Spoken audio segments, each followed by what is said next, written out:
Hi, this is John calling from Ithaca, New York. Radiolab is supported by Audible.com, a provider of digital audiobooks and more across all types of literature, including fiction, nonfiction, and periodicals. More at audiblepodcast.com/radiolab. Oh, wait, you're listening? Okay. All right. Okay. All right. You're Listening to Radiolab. Radiolab. Shorts! From WNYC. C and NPR. 3, 2, 1. Let me now propose that I'll never count backwards again. No, I'm serious. Hey, I'm Jad Abumrad. I am Robert Krulowitz. This is Radiolab. the podcast. And today on the podcast, a story about a friendship, really. Because in almost any friendship, There'll be a moment where you're looking across at this person you think you know very, very well, and he or she will suddenly say something or do something or think something. that just throws everything into question. Everything up in the air. You think, what? What? This is a friendship with a big fat what in it. And the guy that's going to tell us the story is, Andy Mills, and I am a freelance radio producer. and the other guy, you'll meet him in a minute. So maybe we should start, like, how did you meet? Like, where did you lay eyes on each other? Well, it was my sophomore year of college, and it was the time that the freshmen are all moving into the dorms. And I was meeting new people, welcoming the freshmen. Oh, you're an RA or you're some sort of... No, just one of those chatty people in the dorm. You're like, what's your name? Exactly. And as I was talking actually to a group of freshmen in my room, I hear this like strange noise from the room next door. It was this kind of low drone. So I kind of peeked over and saw, a 18 to 19-year-old kid in a wheelchair, dark curly hair, and this noise I'd been hearing was his voice. Not even a week later, I run into him in the hallway, and I introduce myself. I say, "Hi, I'm Andy. What's your name?" And he said, My name is Con Ashmore. K-O-H-N. Con Ashmore. Ashmore. Yeah. I was on the way to eat lunch, and I invited him to join me. We sit down in the corner, and I notice he brings the fork to his mouth really slowly. Everything about him is slowed down. Yeah. But I also notice he's witty, observant. And so at a certain point in the conversation, I asked him, "What's wrong? Why do you move and talk so slowly?" You just asked him flat out? Yeah. Was he offended? No. I think he was relieved to find somebody who was willing to admit that it's a little bit weird. Yeah. Well, And then he tells me the story. the date was He started at the beginning. November 15th. He said, I was 8 years old. I was out in the backyard. I had this dog. The dog had run off. Broke loose of his chain. I ran out into the street. And And the next thing I knew, I was waking up from a coma. yeah, 5 months. 5 months later. He got hit by a car. Yeah. And when you woke up, what had happened to you? What were the injuries you suffered? Well, I couldn't talk, couldn't move. And then he comes out of it slowly and slowly. But thing is, he stays Slower, slow. very slow. So this is a man who has slowed down globally. Right. Except for, of course, his mind. Really? Oh, yeah. He does well in school. He's smart. He has a great sense of humor. And we connected, I was his neighbor in the dorm, and we had a lot in common. We liked a lot of the same music. We used to stay up late. I'd play my acoustic guitar, and he would sing Matchbox 20 songs from the 90s. He would. You must slow down your playing? Is that what My happens? playing is not exactly rock star material or anything. I love that song. I think I know it by Wasn't long before we ended up having these really deep conversations into the middle of the night. But what? Well, the fact that both of our parents are divorced and how we both grew up in households that were fighting all the time, and having to sleep at grandma's is like a regular part of both of our lives. Khan's parents started fighting a lot after he came out of the coma. The mom blamed the dad for not watching Khan, and we talked a lot about how like that impacted our life growing up, and we just became really close. The level situation. Tell me what you had for breakfast today. I've known Khan for almost a decade. But it wasn't until last summer that I decided to interview Khan on tape, and it was in the middle of this interview that Khan tells me this story that completely changed the way that I think about Khan and his slowness. So, I really... The story starts off with him in junior high. First big crush. Julie. Her name was Julie. Back.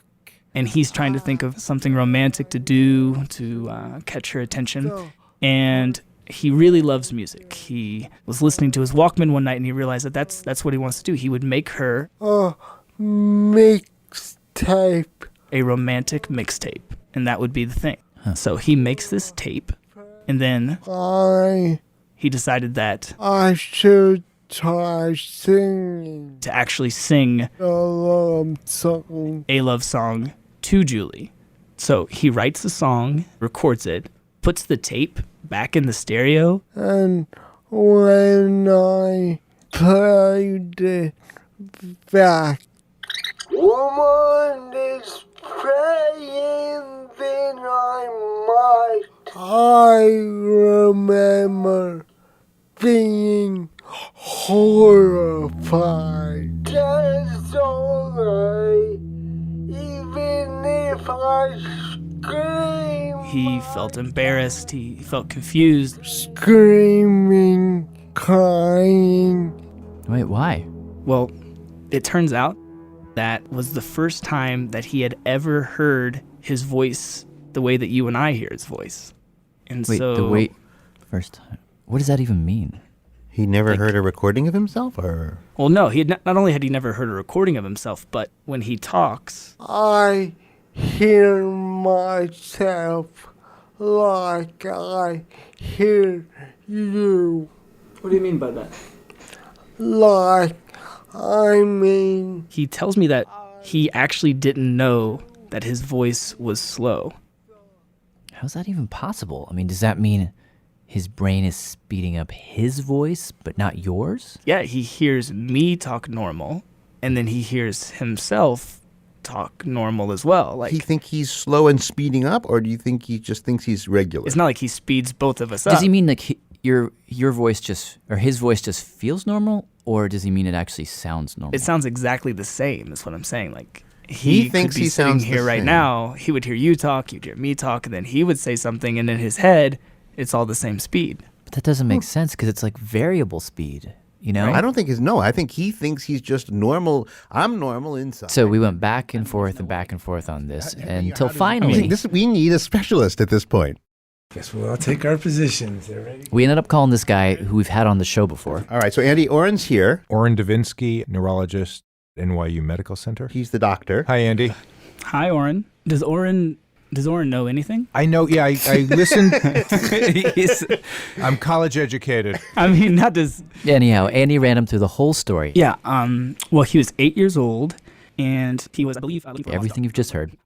And here was Oren's reaction. Yeah, so I guess, it's a fascinating case, and my first clinical question would be, did he know he moved slowly, but Absolutely, yeah.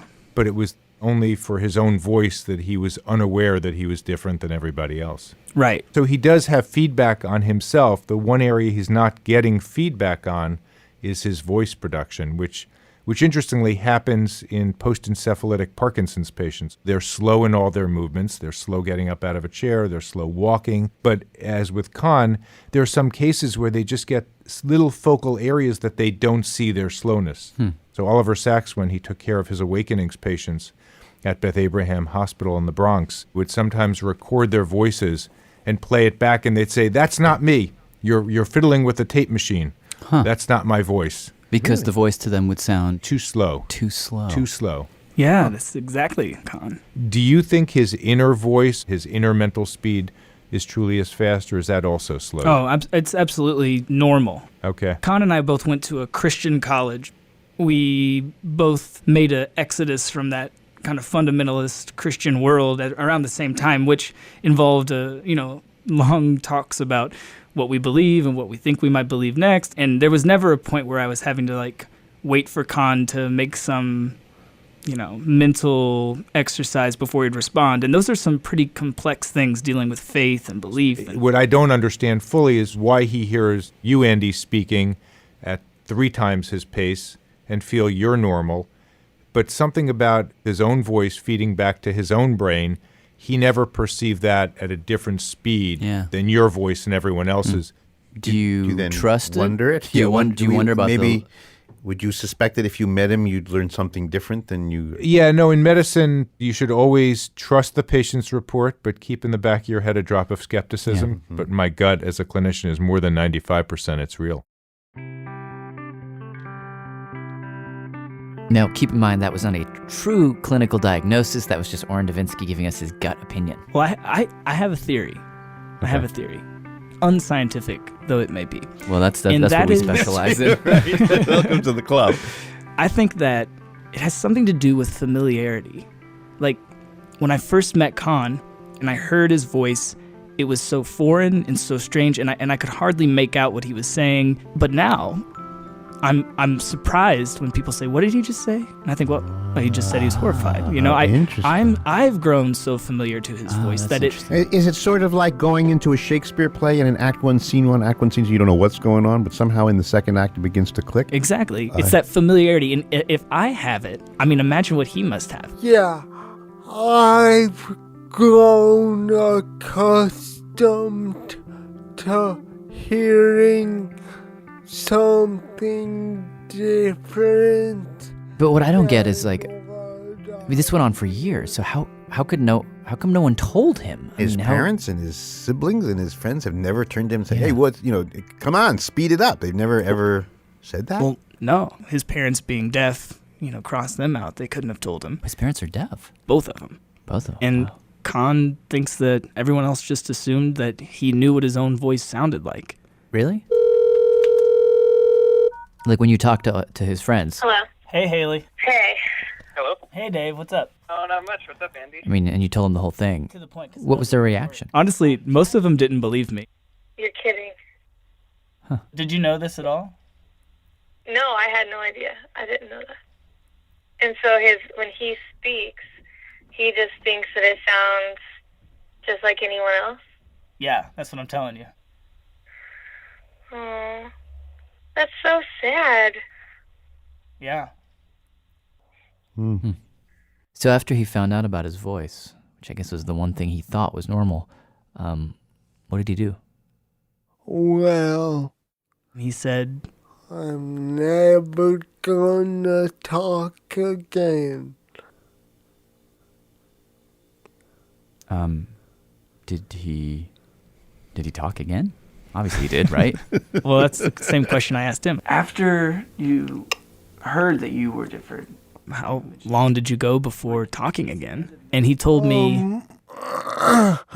I do remember going back to school. And he doesn't recall, the first conversation exactly that he had, but he thinks it went something like... Shut up and leave me the hell alone. He didn't want to talk, but gradually he realized that he kind of had to. And what about singing? You said he liked to sing. Well, eventually he got comfortable again with the idea of having his voice recorded, his singing voice recorded. And so after the interview was over, he mentioned this song that he actually had been singing a lot. And so I turned the recorder back on and asked if he would sing it for me. So tell me the name of the song and then just sing away. This is Grey Room by Damien Rice. Well, I've been here before, sat on the floor in a gray room. It was actually pretty emotional for us both. And as I'm sitting there hearing him sing this song, I'm just wondering, like, what does this sound like in his head? So after I got the tape recorded, I brought it back to my friends in Chicago in a band called Hudson Branch, and all of them know Con. And I asked them, like, do you think that we could maybe play some music to this? So the music could kind of give us a peek into the way that Con hears it and the way that Con feels it, and maybe we could feel it too. Stuck by the phone again. Well, I've been here before. Sat on the floor in a gray room. Gray room.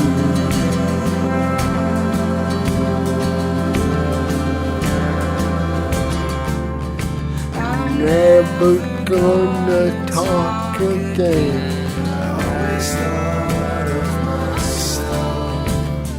always thought of myself as I heard myself. As a good thing. I always thought of myself as I heard myself. As a good singer. Gray room. Yeah. As I heard myself as a good singer. Gray room. Huh. What did Khan say when he heard it, by the way? Did it remind him of anything, like what he feels? Yeah, I mean, when he heard it, he said, hell yes. It was a quote from him, but yeah. No, he loves it. Thanks to producer Andy Mills, who just received an award at the Third Coast Festival for a shorter version of that piece. And thanks also, of course, to Con Ashmore. And the band. Yeah. Andy Ann, Matt Bull, Jacob Bull, Corey Beanert, Kobe Beanert, Becky Bailey, Enoch Kim. They call themselves Hudson Branch. Becky joined them. A lot of bees. Bull, Beanert, and Bailey. Right. You know, Hudson Branch could be the name of a rock band that's also a law firm. Anyhow, you can find out more about them at radiolab.org or at thehudsonbranch.com. I'm Robert Krulwich. I'm Jad Abumrad. And thanks so much for listening.